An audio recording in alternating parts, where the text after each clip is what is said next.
Welcome to steno helpline. Steno helpline में आप सभी का स्वागत है। कैसे हैं आप सब? आई होप आप सब बहुत अच्छे होंगे।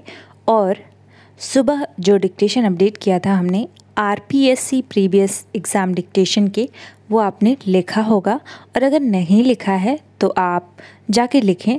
शॉर्ट एंड हेल्पलाइन चैनल है, आप डायरेक्ट सर्च कर सकते हैं। वहाँ से आप डिक्टेशन को लिखें और अपनी गलती का आकलन करें। तो अब आज का जो डिक्टेशन है वो एसएससी प्रीवियस ईयर डिक्टेशन है, जो कि है 80 और 100 शब्द प्रति मिनट दोनों से, जो कि इसके शब्द अच्छे थे, यानी कि 900 प्लस। तो 80 एंड 100 यानी सी एंड डी दोनों आप कवर कर सकते हैं। एग्ज़ाम नज़दीक है इसलिए शाम को अपडेट कर रहे हैं, अन्यथा सुबह में अपडेट करते। बट एग्ज़ाम नज़दीक है, आप लोगों की प्रिपरेशन अच्छी होनी चाहिए, इसलिए हम अपडेट कर रहे हैं। तो हाँ, लाइक कमेंट और शेयर करना बिल्कुल भी ना भूलें और चैनल को ज़रूर सब्सक्राइब करें ताकि जो भी वीडियो हम अपलोड करें उसके नोटिफिकेशन आपको सबसे पहले मिले। और यदि आप हमारी हैप्पी स्टेनो सीरीज़ को ज्वाइन करना चाहते हैं, यानी पेड ग्रुप को, पेड वेबसाइट को, तो आप हमें डायरेक्ट मैसेज कर सकते हैं। पीडीएफ टेलीग्राम चैनल पे भेजा जाता है, वहाँ पे आप पीडीएफ में क्लिक करेंगे हैप्पी स्टेनो, इसमें शेयर टू ज्वाइन, तो भी आप ज्वाइन कर सकते हैं। आप हमें डायरेक्ट मैसेज कर सकते हैं। और हमारे यूट्यूब चैनल्स हैं एंड इंस्टाग्राम पे हमें ज़रूर फॉलो करें, हमारे ऑफिशियल आईजी को, happy stenography and Hindi steno. तो चलिए स्टार्ट करते हैं 80 शब्द प्रति मिनट।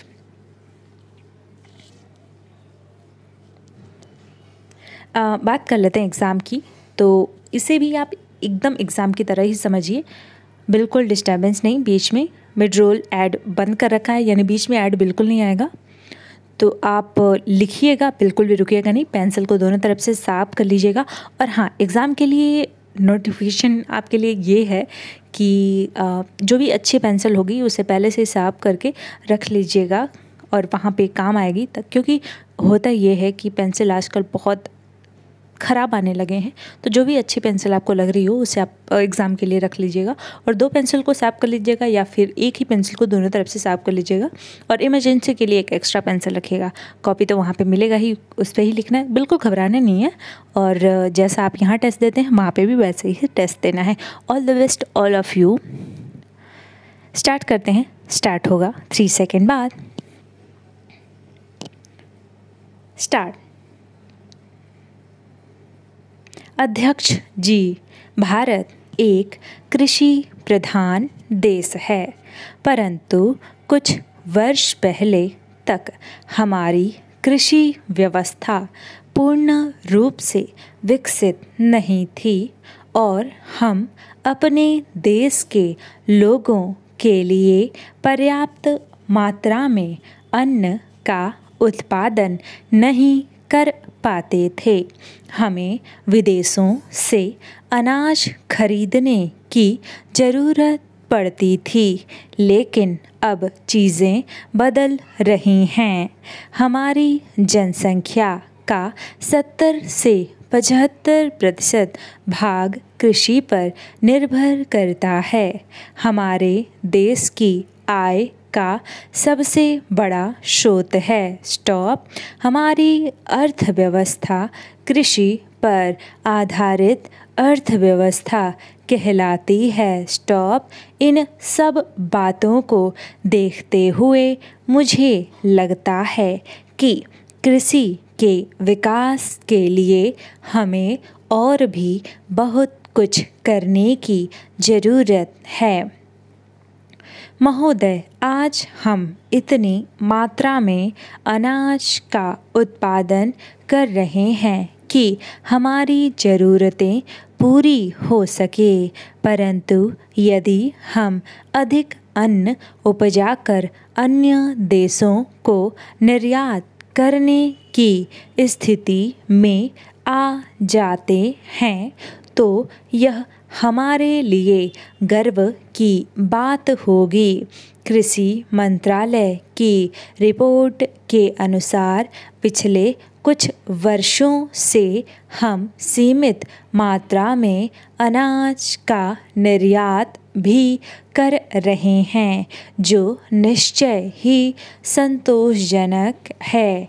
भारत को चाय और मूंगफली के उत्पादन में दुनिया में पहला स्थान प्राप्त है। हम चावल, गन्ना, जूट और तिल के बीज के उत्पादन में दुनिया में दूसरे स्थान पर हैं। यदि हमने कुछ बेहतर प्रयास किए और किसानों को पर्याप्त मात्रा में बीज, खाद आदि उपलब्ध करा सकें तो निश्चय ही हम अनाज का एक बड़ा निर्यातक बन सकते हैं। अध्यक्ष महोदय, किसानों से जुड़ा एक मसला यह है कि प्राकृतिक आपदाओं, सुविधाओं के कारण उनकी फसलें नष्ट हो जाती हैं। ऐसी स्थिति में उन्हें कोई मदद नहीं मिल पाती है। पिछले साल सदन में फसल बीमा का एक प्रस्ताव लाया गया था जो कई वर्षों से लंबित था। इस प्रस्ताव पर विचार करने के बाद भी किसी मंत्रालय उसे बिल बनाकर पेश करने में कई वर्ष लगा दिए। इस बीच किसानों की फसलें कई बार नष्ट हो चुकी हैं, परंतु योजना को सही दिशा नहीं मिल पाई है। राज्य सरकारों की तरफ से जो शर्त रखी गई है, इस योजना की राह में रोड़ा बनी हुई है। राज्य सरकार यह चाहती है कि उनका खर्चा भी केंद्र सरकार वहन करे। मुझे लगता है कि यह सरासर गलत है। मैं केंद्र सरकार से अनुरोध करता हूँ कि वह कोई बीच का रास्ता निकालें और इस योजना को शीघ्र लागू करें। योजना पर खर्चे का जो प्रश्न है वह ऐसा नहीं है कि उसका कोई हल नहीं निकल सके। इस संबंध में राज्य सरकारों का तर्क है कि बीमा केंद्र का विषय है, इसलिए राज्य सरकारों पर इसका बोझ नहीं डाला जाना चाहिए। परंतु मैं यह कहना चाहता हूँ कि यह राज्यों का विषय है। इससे लाभ हानि की जिम्मेदारी से अपने को अलग नहीं कर सकती हैं। आज़ादी के बाद केंद्र सरकार ने कृषि के विकास के लिए कई योजनाएं बनाएं। खेतों की सिंचाई के लिए पानी उपलब्ध कराने हेतु कई प्रमुख नदियों पर नहरों और बांधों का निर्माण कराया गया। जहां नहर का पानी नहीं पहुंच पाता है, उस क्षेत्र के सिंचाई के लिए किसानों को नलकूप और पंप सेट प्रदान किए गए। किसानों में बेहतर बीज, उर्वरक और नई तकनीक पर बल दिया गया। इन सब के बावजूद राज्यों का यह रोना बिल्कुल भी उचित नहीं है। इसलिए मैं मंत्रालय की मांगों का समर्थन करने के लिए खड़ा हुआ हूँ। पिछले कुछ समय से अनाज के भंडारण के क्षेत्र में घटी घटनाओं से पता चलता है कि राज्य सरकार ने भंडारण इकाइयों को पर्याप्त सुरक्षा उपलब्ध नहीं करा सकी है।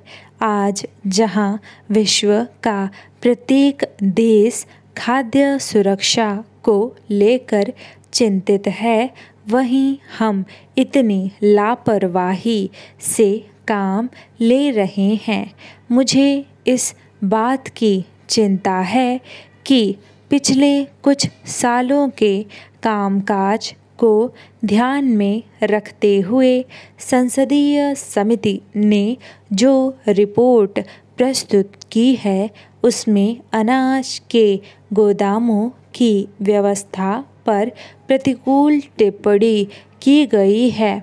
इससे पता चलता है कि भारतीय खाद्य निगम की ओर से अनाज के भंडारण की व्यवस्था पर पर्याप्त ध्यान नहीं दिया गया है। 80 शब्द प्रति मिनट डिक्टेशन समाप्त हुआ। अब स्टार्ट करते हैं 100 शब्द प्रति मिनट का डिक्टेशन। डिक्टेशन में थोड़ी सी टाइपिंग मिस्टेक हो सकती है क्योंकि जल्दी जल्दी में टाइप किया है अभी जस्ट थोड़े टाइम में, ताकि आपको एग्ज़ाम से पहले डिक्टेशन मुहैया करा सके। तो चलिए स्टार्ट करते हैं। 100 शब्द प्रति मिनट स्टार्ट होगा 4 सेकेंड बाद, लेकिन उसके पहले लाइक कमेंट और शेयर करना बिल्कुल भी ना भूलें। स्टार्ट। अध्यक्ष जी, भारत एक कृषि प्रधान देश है, परंतु कुछ वर्ष पहले तक हमारी कृषि व्यवस्था पूर्ण रूप से विकसित नहीं थी और हम अपने देश के लोगों के लिए पर्याप्त मात्रा में अन्न का उत्पादन नहीं कर पाते थे। हमें विदेशों से अनाज खरीदने की ज़रूरत पड़ती थी, लेकिन अब चीज़ें बदल रही हैं। हमारी जनसंख्या का 70 से 75% भाग कृषि पर निर्भर करता है। हमारे देश की आय का सबसे बड़ा स्रोत है। हमारी अर्थव्यवस्था कृषि पर आधारित अर्थव्यवस्था कहलाती है।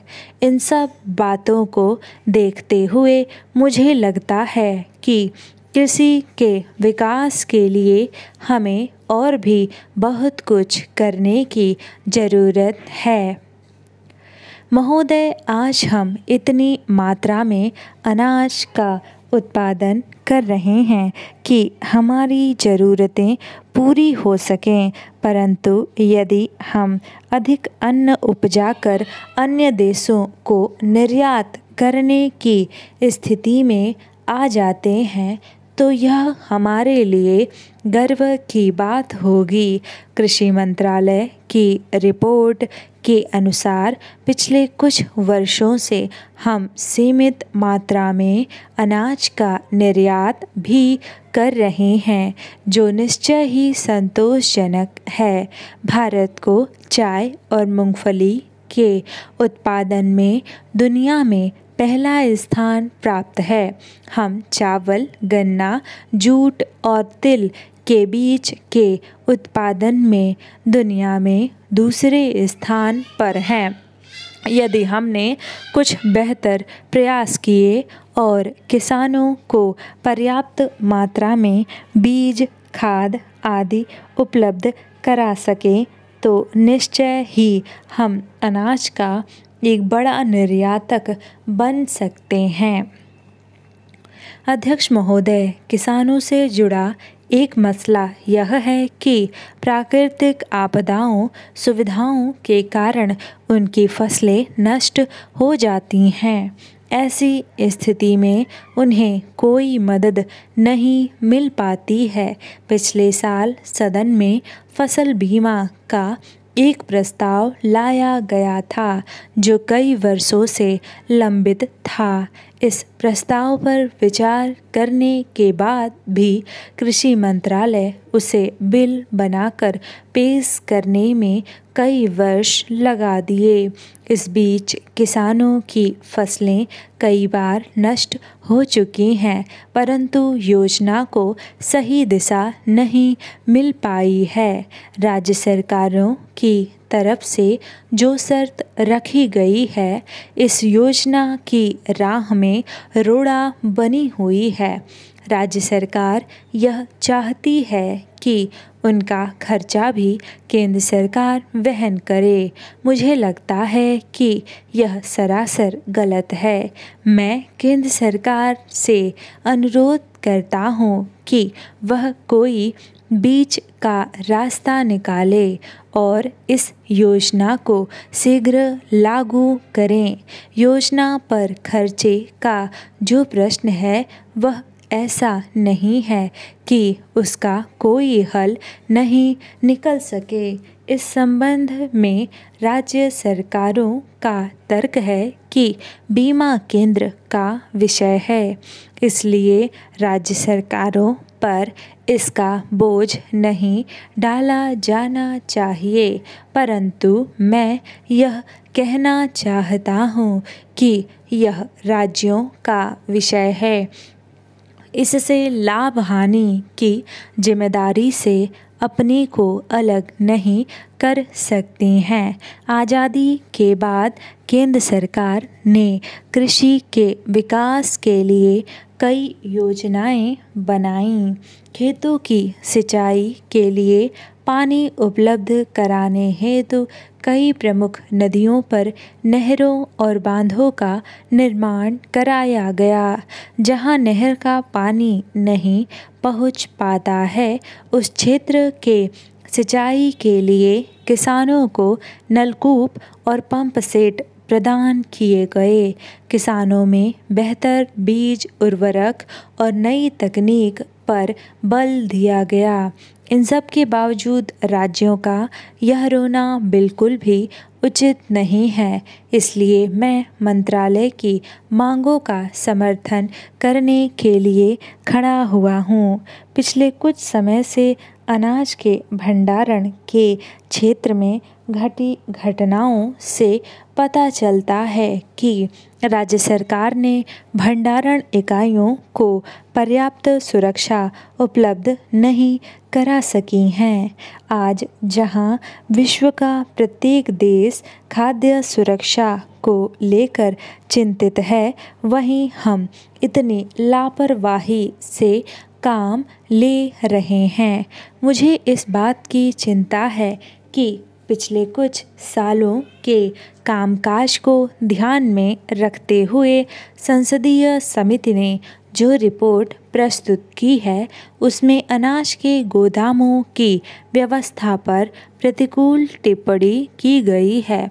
इससे पता चलता है कि भारतीय खाद्य निगम की ओर से अनाज के भंडारण की व्यवस्था पर पर्याप्त ध्यान नहीं दिया गया है। अध्यक्ष महोदय, किसानों की उपज को बढ़ाने के लिए जो साधन उपलब्ध हैं, उनकी तरफ सरकार का ध्यान जाना चाहिए। राज्य की सरकारों की तरफ से इस दिशा में जो भी प्रयास किए जा रहे हैं, वे काफ़ी नहीं हैं। आज किसानों को न तो उनकी उपज का उचित दाम मिल रहा है और न ही किसी अन्य प्रकार की सुविधा मिल रही है। इस वर्ष केंद्र सरकार ने जो सहायता राशि देने की घोषणा की है, वह एक अच्छी पहल है।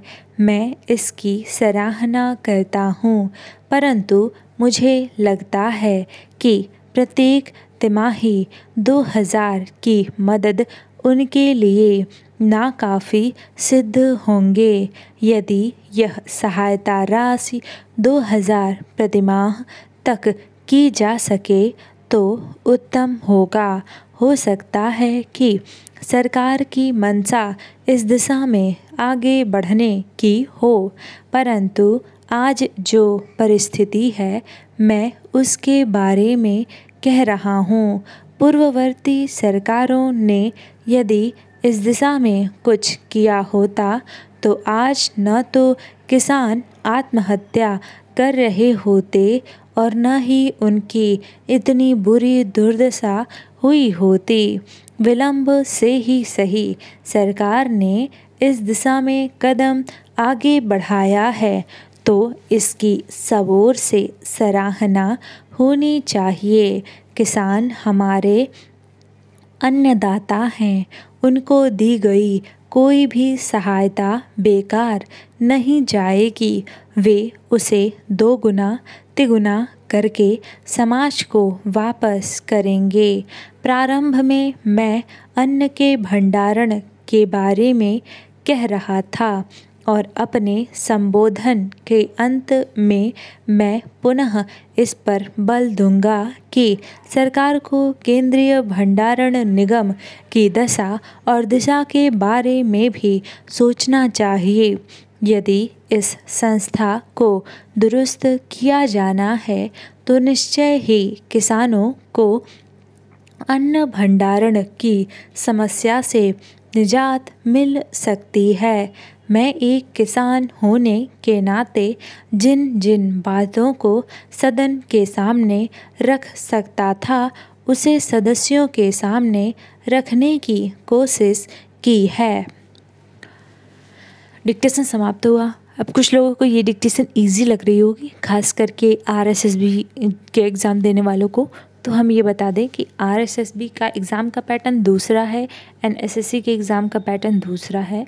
तो हाँ, आरएसएसबी का जो पैटर्न है उसमें मैटर आपको डिफ़िकल्ट लगते हैं क्योंकि हमेशा नए वर्ड आते हैं, और एसएससी का पैटर्न ये होता है कि इसमें पार्लियामेंट्री डिक्टेशन आएंगे, उसमें एक अगर आउटलाइन की प्रैक्टिस कर लेते हैं तो वो रिपीटेड होता है एंड इसलिए वो डिक्टेशन ईजी रहता है। एंड स्टॉप एंड कॉमा ना होने की वजह से और पैरा भी ना होने की वजह से इतने सारे वर्ड कम हो जाते हैं, तो वो भी आपको ईजी लगता है।